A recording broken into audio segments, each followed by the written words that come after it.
আজকে সন্ধ্যে থেকে বুঝে পাচ্ছিলাম না যে কি তরকারি বানাবো। তো রাত্রি হয়েই আসছে, তাই ভাবলাম যে বাড়িতে যখন পনির আছে আমায় আর ধরেরকে, তো আজকে পনিরটা বানিয়ে ফেললাম। দেখো কত সুন্দর কালার আসছে, তারপর দেখা যাক কি হয় মোটামুটি। তো আজকে তেমন কিছু না, পনির আর একটু ফ্রাইড রাইস বানানোর ইচ্ছে হচ্ছিলো, তাই এই যে আয়োজন দেখতেই পাচ্ছ।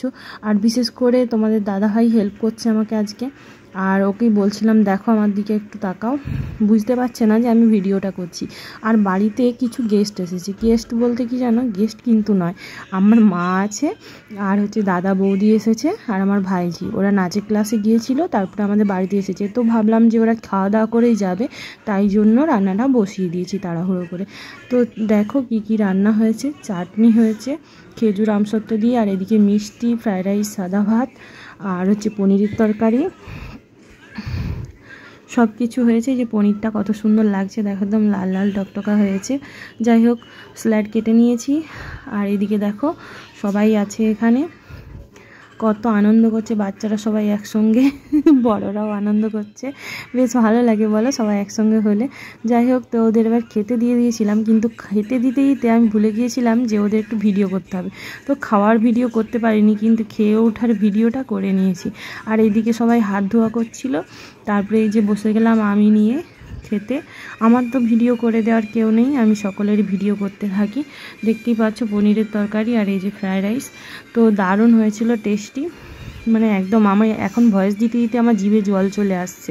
তো তোমাদের দাদাভাই যে বসেছে আর আমি আর বৌদি এই দিকটাতে বসেছি, আমার কেউ ভিডিও করে দেয়নি বলে আমি নিজে নিজে ভিডিও করলাম। চলো এবার ওরা চলে যাচ্ছে বাড়ি, মা থাকছে কিন্তু দাদা বৌদি ভাইজি চলে যাচ্ছে, যেহেতু ওদের ঘরটা ভেঙে দিয়েছে অর্ধেকটা, তো সেখানে অবস্থাটা খুবই খারাপ আছে এখন, যেহেতু বাড়ি হবে, তো সেই জন্য ওদেরকে চলে যেতে হচ্ছে, থাকতে পারছে না।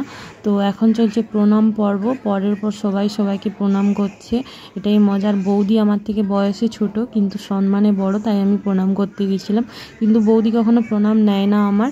আর এদিকে বাবুসোনা আমার দেখে সবাইকে প্রণাম করছে, আর মাম্মামও চলে এসেছে প্রণাম করতে। তারপরে দেখো আমার ছোট্ট মান্তু এবার প্রণাম করছে আমাকে।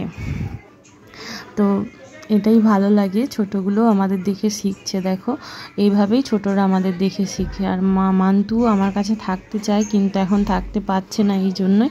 তো পরে নিশ্চয়ই থাকতে পারবে। তারপরে যে সবাই চলে যাওয়ার পর সব গুছিয়ে যখন এসেছি, 12:30 একটা বাজছে, আর আমার অবস্থা দেখতে পাচ্ছ, এত মাথার যন্ত্রণা হচ্ছে, মানে ঘুমোতে পাইনি, সারাদিন শুতে পাইনি, নাচের ক্লাসে নিয়ে যেতে হয়েছিল, তারপরে এসা থেকে মানে এইসব চলছে। তো আর কি বলবো, এখন শুতে এসেছি, একদম চোখ চাইছে না তাকাতে, তবু তোমাদের ভিডিওটা শেষ করতে হবে, তাই জন্য টাটা, সবাই ভালো থেকো।